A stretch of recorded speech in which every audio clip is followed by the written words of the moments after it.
Hello students, welcome to my channel Sigma Education. जैसा कि आप लोग देख रहे हो स्क्रीन पर, ये सीबीएसई सैम्पल पेपर है क्लास 10th मैथमेटिक्स स्टैंडर्ड वाला। ठीक है, कोड 041 टर्म 2 का है ये। इसके हम जनरल इंस्ट्रक्शन की बात कर लेते हैं। मैक्सिमम 40 मार्क्स का होगा, टाइम 2 आवर्स। इस पूरे क्वेश्चन पेपर में 14 क्वेश्चन हैं और वो 3 पार्ट में डिवाइड है, 3 सेक्शन में डिवाइडेड है, A B C. All questions are compulsory, सभी क्वेश्चंस हमें करने होंगे। सेक्शन ए में 6 क्वेश्चन हमें करने हैं और वो 2 मार्क्स के हैं। इंटरनल चॉइस दी गई है, क्वेश्चन में ही इंटरनल चॉइस दी गई है। ठीक है, अलग से कोई चॉइस नहीं है, वो भी 2 क्वेश्चन में इंटरनल चॉइस दी गई है। सेक्शन ए में 6 क्वेश्चन है, उनमें 2 क्वेश्चन में इंटरनल चॉइस दी गई है और सेक्शन ए के सभी क्वेश्चंस 2 मार्क्स के हैं। सेक्शन बी में 4 क्वेश्चन हैं और जो 4 क्वेश्चन है वो सभी 3 मार्क्स के हैं। उसमें एक क्वेश्चन में इंटरनल चॉइस प्रोवाइड की गई है, एक क्वेश्चन में इंटरनल चॉइस है। सेक्शन सी में टोटल 4 क्वेश्चन है और वो 4 क्वेश्चन 4 मार्क्स के हैं। एक क्वेश्चन में इंटरनल चॉइस दी गई है और इसी में 2 केस स्टडी बेस्ड क्वेश्चन है। 2 क्वेश्चन ऐसे हैं जो केस स्टडी बेस्ड क्वेश्चन होंगे। तो पहले हम बात करेंगे सेक्शन ए की, एक एक सेक्शन करके हम इसको सॉल्व करेंगे जो आपको वीडियो में मिलेगा।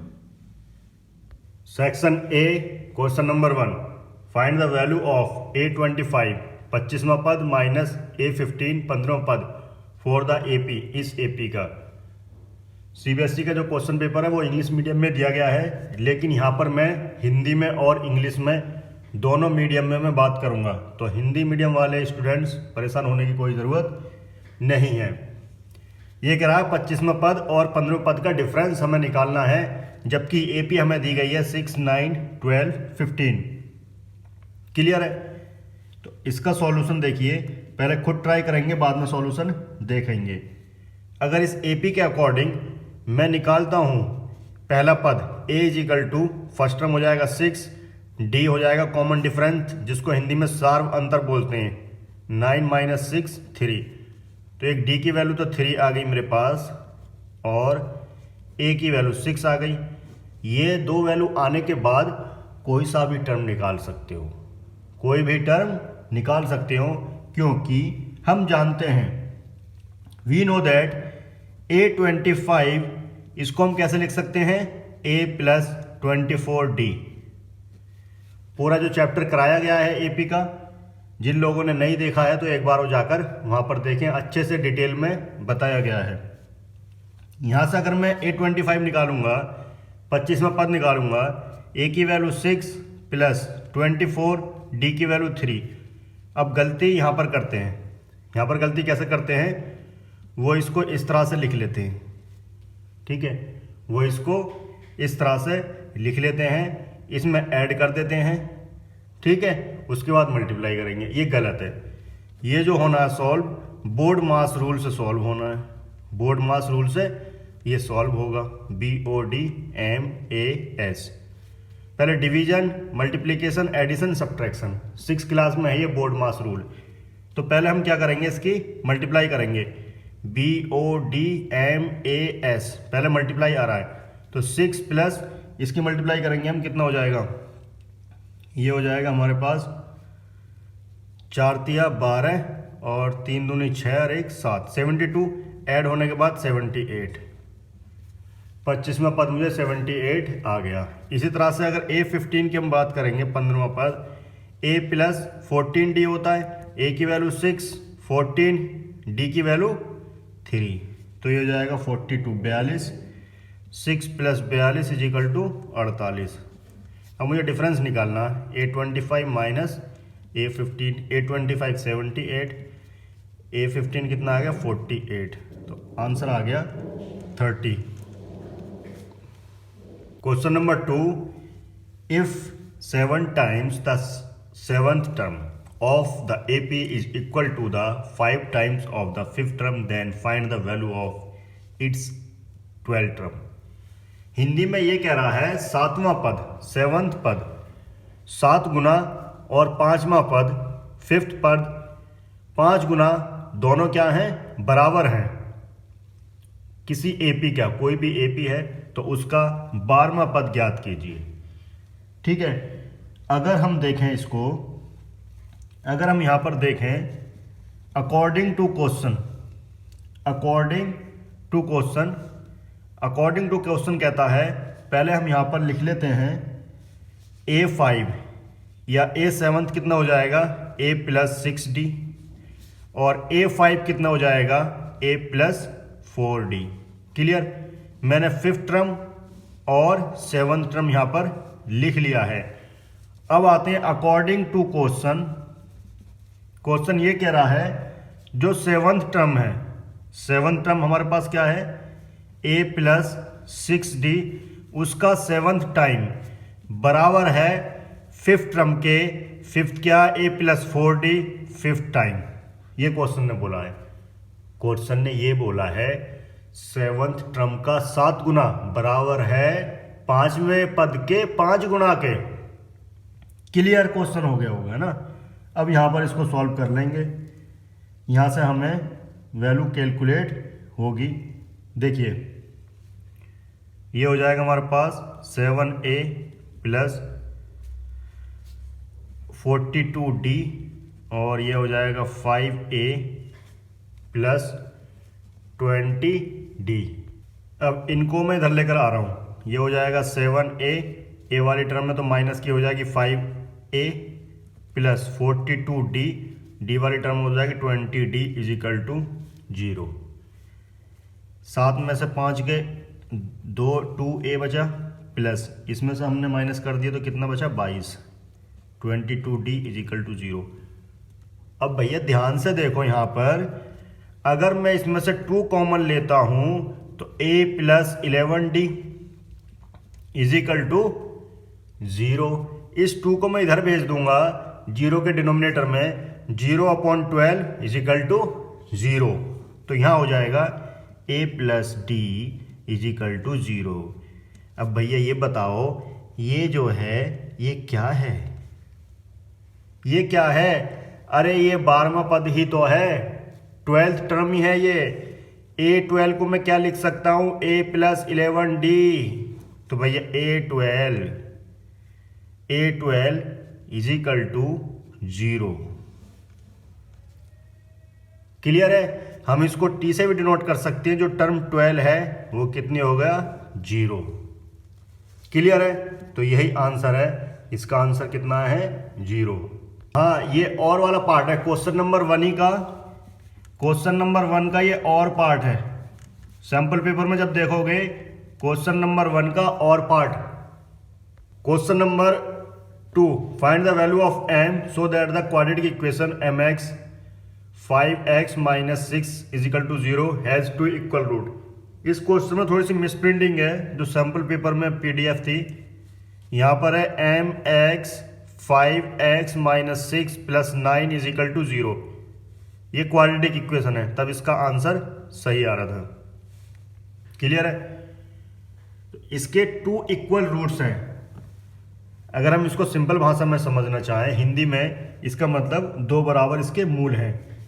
ये क्वेश्चन जो चैप्टर 4 है, टॉपिक नेचर ऑफ रूट्स, मूलों की प्रकृति, उस पर बेस्ड ये क्वेश्चन है। जब यहां पर इसने दे दिया है भैया m की वैल्यू हमें निकालनी है, m का मान निकालना है उस क्वाड्रेटिक इक्वेशन का जिसके 2 इक्वल रूट, 2 बराबर मूल हैं, 2 बराबर वास्तविक मूल हैं, ये रियल रूट है। तो इतना इसने दे दिया तो तुम्हें दिमाग में फौरन आना चाहिए उसका जो डिस्क्रिमिनेंट है, जो d की वैल्यू क्या है? 0। और d कितना होता है? b² - 4ac = 0। ABC की वैल्यू चाहिए हमें। अगर हम इसको क्वाड्रेटिक इक्वेशन को देखें जो क्वेश्चन में दी गई है, इसको अगर हम देखें यहाँ पर, इसको हम ब्रैकेट ओपन करें तो हो जाएगा 5mx² - 6mx plus 9 is equal to 0। अब मैं कंपेयर करा रहा हूँ a x square plus b x plus c is equal to 0। अब यहाँ से कंपेयर करो तो ए बी सी की वैल्यू आपको मिलेगी। ए की वैल्यू अगर हम देखें एक्स स्क्वायर का कोफिशिएंट है 5m, बी की वैल्यू देखें एक्स का कोफिशिएंट है माइनस का 6m, और सी की वैल्यू देखें सी की वैल्यू है 9, सी की वैल्यू 9 है। अब इन सभी की वैल्यू इनको यहाँ सब्स्टिट्यूट कर दो तो बी स्क्वायर है यहाँ पर, तो बी की वैल्यू है माइनस का 6m का होल स्क्वायर माइनस 4, सी की वैल्यू है 5m, सॉरी ए की वैल्यू है 5m, सी की वैल्यू 9 इज इक्वल टू 0। यहाँ से m की वैल्यू आएंगी। ठीक है, तो देखिए यहाँ पर अगर हम देखें इसको, ये हो जाएगा 36m स्क्वायर, यहाँ हो जाएगा 4 पंजे 20, ठीक है, यहाँ पर होगा 4 पंजे 20 और 9 दूनी 18, 180 m इज इक्वल टू 0। अगर मैं यहाँ से 18 कॉमन लूँ तो 18 कॉमन लिया, ये बचा 2m स्क्वायर माइनस का 18 दूनी 36, तो यहाँ बचेगा हमारे पास इसमें से 18 कॉमन लिया 10m इज इक्वल टू 0। अब देखो ये 18 इसके डिवाइड में जाएगा 0 के डिवाइड में, 0/18 कितना होगा 0। ठीक है, तो यहाँ मैं लिख सकता हूँ 2m स्क्वायर माइनस का 10m है ना, 10m इज इक्वल टू 0। यहाँ से क्या करोगे 2m कॉमन ले लो, तो 2m कॉमन लिया तो m माइनस का 5 इज इक्वल टू 0। ठीक है, तो यहाँ से दो वैल्यू आ रही है हमारे पास, एक तो आ रहा है 2m इज इक्वल टू 0, तो m इज इक्वल टू 0 ये तो पॉसिबल नहीं है, नॉट पॉसिबल। ये क्यों पॉसिबल नहीं है? क्योंकि हम जानते हैं जो क्वाड्रेटिक इक्वेशन होती है, हिंदी में द्विघात समीकरण होती है, उसमें जो एक्स स्क्वायर का कोफिशिएंट है ये 5m नॉट इक्वल टू 0, तो m नॉट इक्वल टू 0, क्योंकि हम जानते हैं यहाँ पर a not equal to 0। Clear है? इसलिए ये वैल्यू रिजेक्ट करते हैं हम, रिजेक्टेड। हमारे पास बचा m minus 5 is equal to 0 इम्प्लाइज दैट m इज इक्वल टू 5। जो आंसर होगा m की वैल्यू 5 सही होगी। Question number 3, from a point P to tangent PA and PB are draw to a circle C0R, ये कोऑर्डिनेट दे रखे हैं। If OP is equal to R find the angle APB, what type of triangle is APB। ये diagram नहीं है, ये गलत बन गया, इसको ध्यान से देखना। ये मैंने जो डायग्राम दिया गया क्वेश्चन में, इसमें हमें एक तो फाइंड करना है एंगल APB, एक तो हमें ये एंगल फाइंड करना है। ठीक है, इसके लिए पहले ये निकालना पड़ेगा, इसको हम थीटा में मान लेते हैं। ठीक है, पहला हमें ये निकालना पड़ेगा, इसका 2 टाइम्स ये होता है, क्योंकि ये PA PB दोनों टेंजेंट है, दोनों ये बराबर हैं, और ये एंगल दोनों बराबर होंगे। ये एंगल कैसे होंगे? दोनों बराबर होंगे, क्योंकि ये साइड बराबर है। ठीक है, हमें बताना है ये एंगल जो है, ये एंगल जो बन रहे हैं ये कितने हैं। अगर हमें पता चल जाए कितने डिग्री के हैं तो हम बता देंगे कौन सा ट्रायंगल है। ठीक है, देखिए यहाँ पर अगर आपने चैप्टर पढ़ा है जो ट्रिगोमेट्री की एप्लीकेशंस हैं, हाइट एंड डिस्टेंस वाला, वही यहाँ पर कॉन्सेप्ट यूज होगा। इस ट्रायंगल में अलग बनाना चाह रहा था APO को, ट्रायंगल को मैं अलग बनाना चाह रहा हूँ। किस तरह का ये ट्रायंगल है, ये देखिए, ये टेंजेंट है जिसको हिंदी में स्पर्श रेखा बोलते हैं, ये रेडियस है जिसको हिंदी में त्रिज्या बोलते हैं। ये दोनों आपस में क्या होती हैं? परपेंडिकुलर होती हैं। क्वेश्चन इंग्लिश में है, कोई दिक्कत नहीं आनी चाहिए, मैं हिंदी में बता रहा हूँ। स्पर्श रेखा PA और ये रेडियस दोनों कैसी होती हैं? R, त्रिज्या जो है परपेंडिकुलर होती हैं। इसकी वैल्यू हमें क्वेश्चन में दी गई है R, और ये हमें दिया गया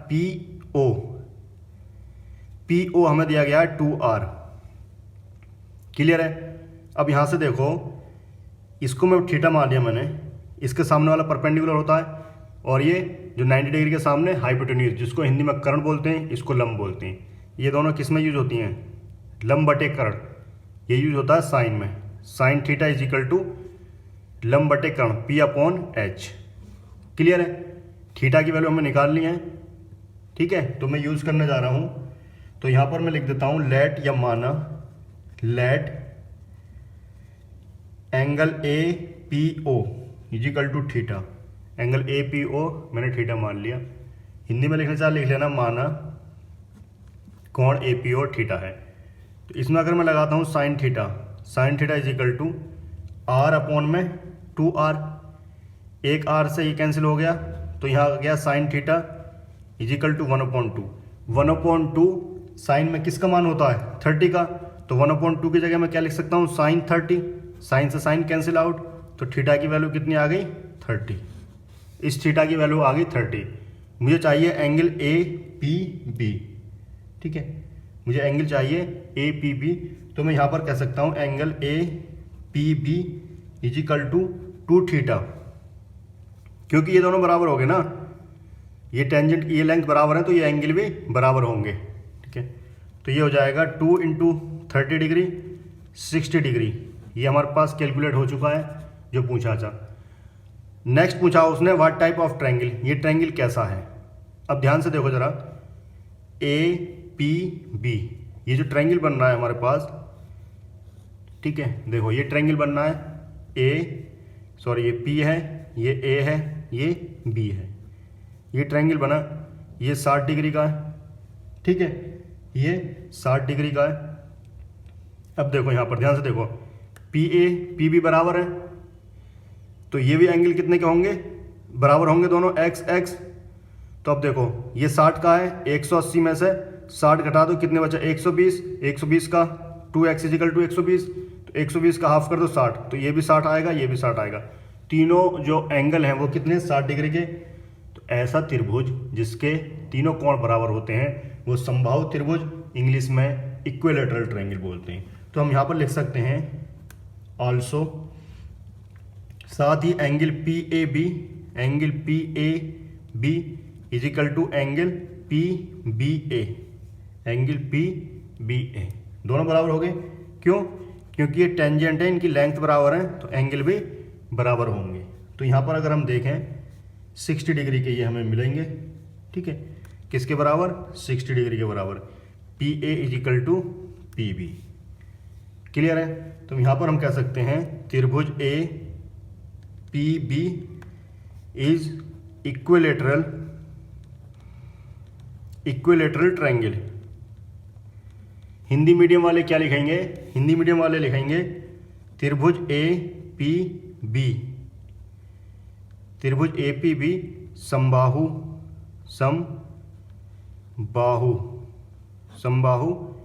त्रिभुज है। Question number 4, the curve surface area CSA of a right circular cone is 12,320 centimetre cube. If the radius of its base is 56 centimetre, then find its height.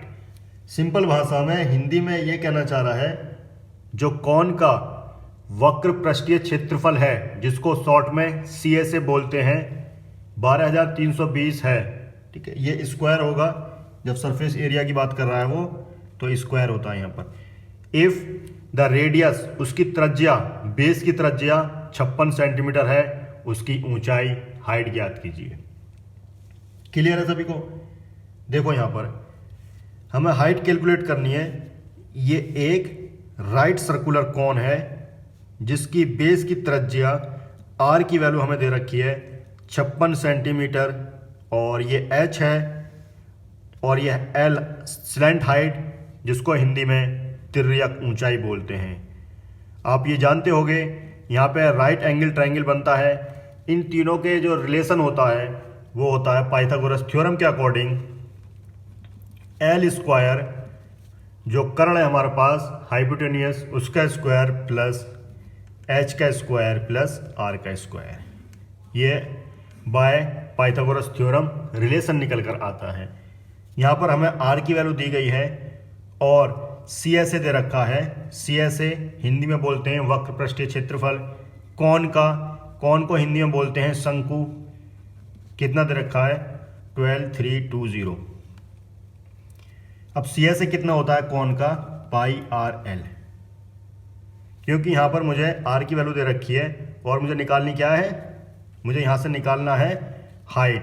तो जब मैं हाइट निकालूंगा तो हो जाएगा h इजिकल टू, ये इधर जाएगा तो L square minus R square, H पे स्क्वायर है वो इसमें रूट हो जाएगा, तो मुझे एल मिल जाए तो मैं आसानी से हाइट निकाल सकता हूँ इसकी।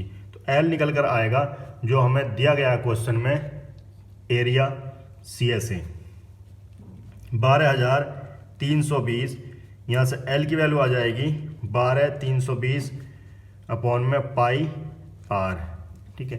तो 12,320 अपॉन में पाई का मान 22/7 ले लेते हैं, ये 7 ऊपर आ गया, और आर की वैल्यू है 56, ठीक है। यहाँ से इसको तुम कैंसिल आउट करोगे, यहाँ से कैंसिल आउट करोगे, ये हो जाएगा 7 8 56, और यहाँ से ये 8 से कट जाएगा, ठीक है। इसको 8 से काटेंगे तो हमें मिल जाएगा 540, ये 8 से काट दिया इसको, 11 से हम इसको काटेंगे, 11 दूनी 22, 11 कम 11, 11 चौक 44, 0, इसको काट दिया 70, तो L की वैल्यू आ गई 70 सेंटीमीटर। अब हमें निकालनी है क्या, H की वैल्यू। तो H इजिकल टू कितना हो गया, root L square minus R square, तो एल स्क्वायर कितना हो गया 70 का स्क्वायर माइनस 56 का स्क्वायर इजिकल टू, इसको सॉल्व करोगे तो यहाँ पर a minus B A plus लगा लें 56, और ये हो जाएगा 70 माइनस 56, ठीक है।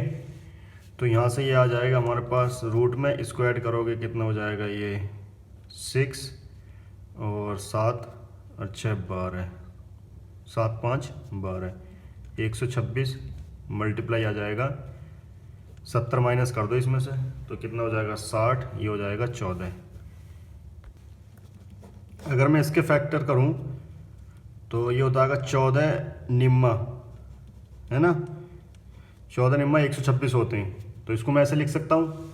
और सिंप्लीफाई करोगे तो ये हो जाएगा 14 इंटू 14, इसको पहले लिख लिया मैंने, 9 को लिख सकते हैं 3 3, तो ये जोड़ा बन गया, तो रूट से बाहर आएगा 3 इंटू 14, तो हो जाएगा 14 × 42 सेंटीमीटर। आंसर जो आएगा इसका 42 सेंटीमीटर आएगा। क्वेश्चन नंबर 5 में ये टेबल हमें दे रखी है, जो क्वेश्चन है इसका मैं पढ़कर बता रहा हूँ।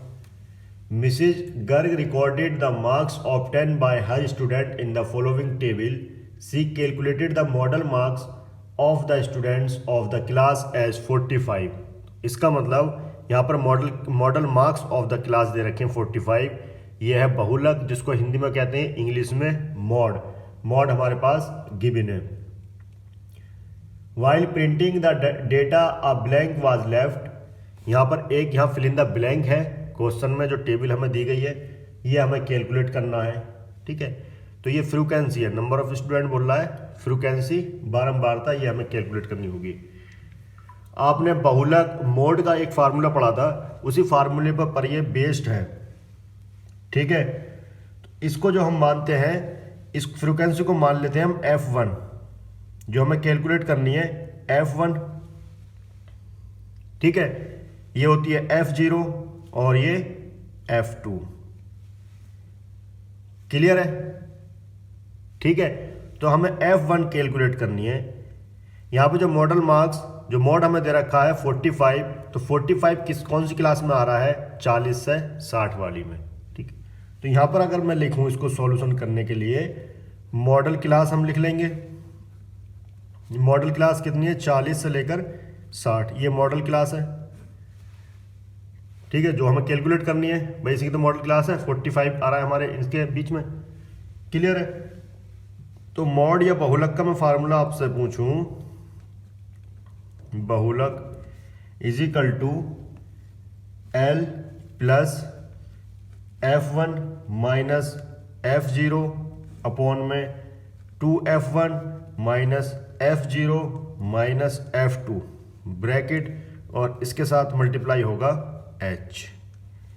ये फार्मूला होता है मॉड का, ठीक है। क्योंकि यहाँ पर हमारे पास मॉड गिवन है तो हमें ये फार्मूला यूज़ करना पड़ेगा जिसमें हमें कैलकुलेट करनी है F1 जो फ्रीक्वेंसी है। ठीक है, अब मुझे यहाँ से सबकी वैल्यू रखनी है। L क्या, लोअर लिमिट, निम्न सीमा कितनी 40, किसकी निम्न सीमा, जो मॉडल क्लास है, क्लियर है। उसके बाद हमें दे रखी है F0, F0 कितनी 10, F1 तो हमें निकालनी है, F2 कितनी दे रखी है 6 और H की वैल्यू और चाहिए हमें। H हमारे पास हाइट, ठीक है, H क्या है हाइट, यहाँ से यहाँ तक 20 से 40, ठीक है, कितना डिफरेंस है 20 का, तो H की वैल्यू 20 होगी। सभी की वैल्यू आ गई यहाँ पर, और हमें मॉड हमें दे रखा है 45, ठीक है, हमें F1 कैलकुलेट कर लो यहाँ से। ठीक है, तो ये हो जाएगा हमारे पास मॉड कितना है 45, L की वैल्यू 40 प्लस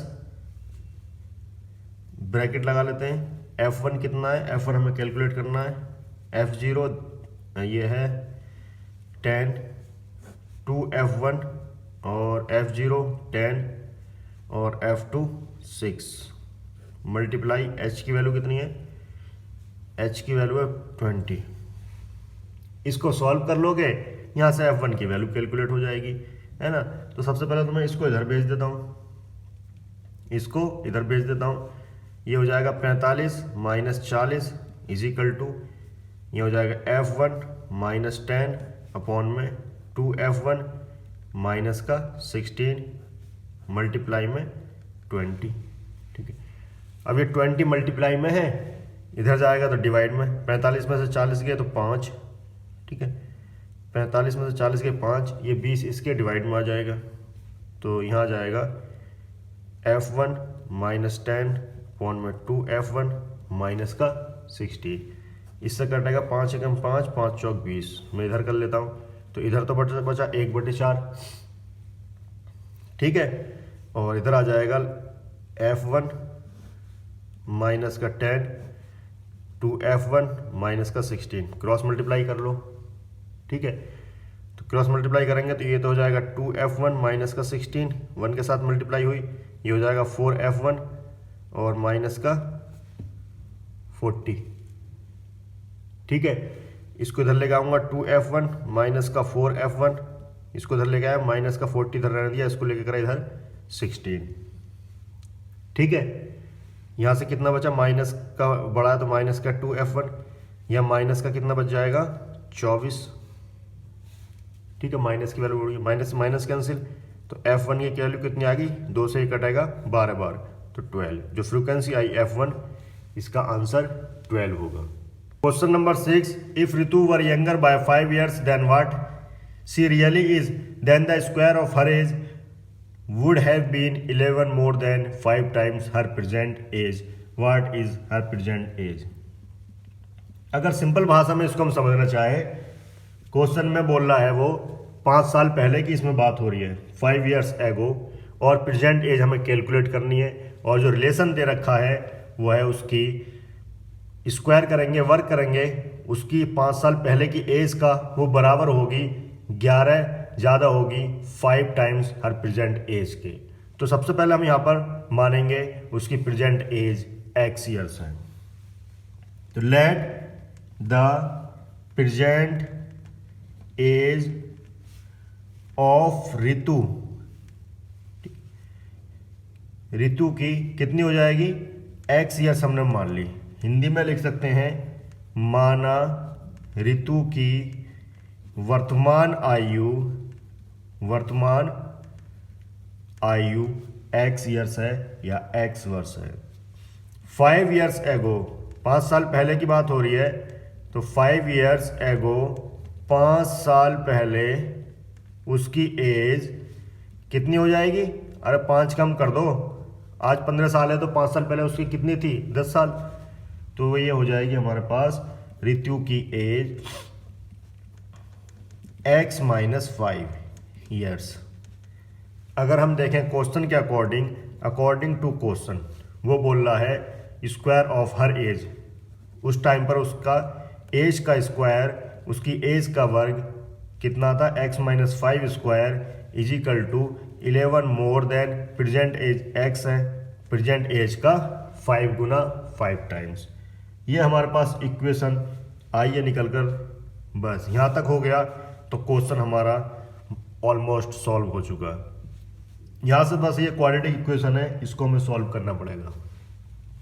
द्विघात समीकरण बन जाएगी यहाँ पर a माइनस बी का होल स्क्वायर हम खोलेंगे तो एक्स स्क्वायर प्लस 25 माइनस का ये हो जाएगा हमारे पास 2ab, 5 दूनी 10, 10x, ठीक है, इजिकल टू 5x प्लस 11। इन दोनों को मैं इधर लेकर आऊँगा। एक्स स्क्वायर तो माइनस का हो जाएगा, पहले लिख लेता हूँ मैं, -10 -5 15x, ये माइनस बचेगा तो माइनस हो जाएगा इधर आकर, ये बचेगा 24 0। इसके हमें फैक्टर करने पड़ेंगे, इसके फैक्टर हमें करने पड़ेंगे। 24 बचा 14 बचेगा भाई, हाँ 14, ठीक है। ये कितना बचेगा, 25 में से हमें 11 माइनस करने तो 14 बचेगा।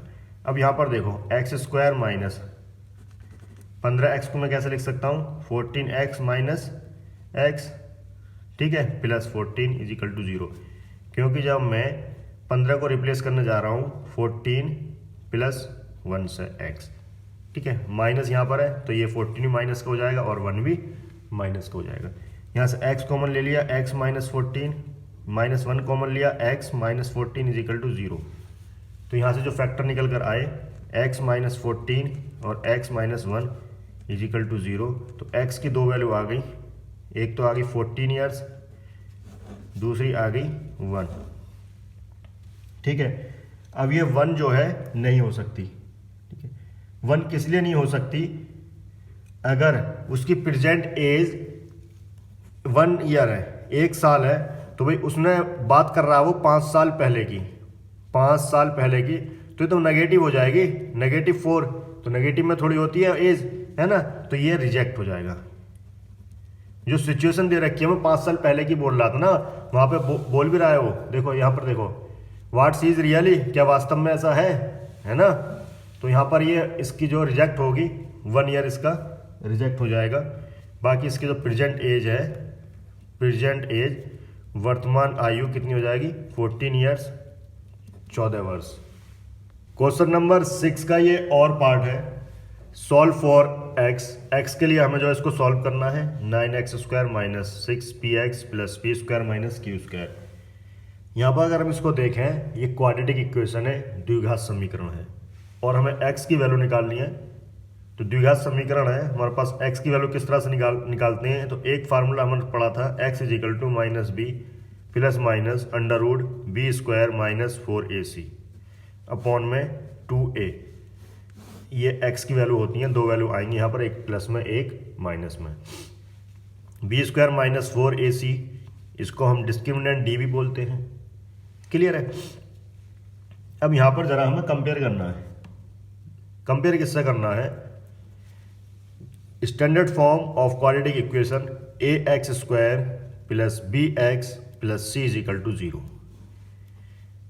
यहाँ से अगर मैं तुमसे पूछूं a की वैल्यू क्या है, a की वैल्यू वो है जो एक्स स्क्वायर का कोफिशिएंट है, जो एक्स स्क्वायर का गुणांक है, कितना है 9। b की वैल्यू वो है जो x का कोफिशिएंट है और x का गुणांक है, x यहाँ पर है तो माइनस का 6p। c की वैल्यू निकालोगे, जो कांस्टेंट जितनी भी टर्म आएंगी वो c की वैल्यू हो जाएगी p square minus q square. यहाँ तक कोई दिक्कत नहीं होनी चाहिए। पहले हम d कैलकुलेट कर लेते हैं, b स्क्वायर माइनस 4ac, तो b की वैल्यू है माइनस का 6p का स्क्वायर माइनस 4, a की वैल्यू है 9, c की वैल्यू है p square minus q square. Clear है, ये हो जाएगा 36 p स्क्वायर, तो ये जाएगा 9 चौक 36, यहाँ से हम करेंगे p square minus minus plus, ये भी हो जाएगा 36 q स्क्वायर, ब्रैकेट भी मैंने ओपन कर दिया। यहाँ से एक टर्म कैंसिल आउट हो रही है p वाली, माइनस प्लस, तो आ गया 36 q स्क्वायर, d की वैल्यू आ गई, ठीक है। तो रूट d हम निकाल देंगे, तो रूट d कितना आ जाएगा 36 q स्क्वायर, तो 36 का आ जाएगा 6 बाहर आ गया और q 1 बचा, तो root d is equal to root में b स्क्वायर माइनस 4ac की वैल्यू कितनी आ गई 6q। इस वैल्यू को उठाकर मैं 6q को यहाँ रख दूंगा। देखना x is equal to minus B की वैल्यू कितनी है 6p, तो माइनस माइनस प्लस हो जाएगा 6p प्लस माइनस रूट में रखो, रूट में कितना था हमारे पास, ये है ना 36q², अब लिख दिया है तो हम किसको करेंगे, ए की वैल्यू कितनी है 9। अब देखो यहाँ पर 6p है प्लस माइनस इसकी वैल्यू कितनी है √36 की 6q अपॉन में 9 दूनी 18। यहाँ से हम 6 कॉमन ले लेंगे तो p प्लस माइनस q, यहाँ 18 है 18 तो ये कट जाएगा, कितना आ जाएगा 3। तो यहाँ पर दो वैल्यू आ गई, x की दो वैल्यू आ गई, एक तो आ गई p प्लस q 3, दूसरी आ गई p माइनस q अपॉन 3।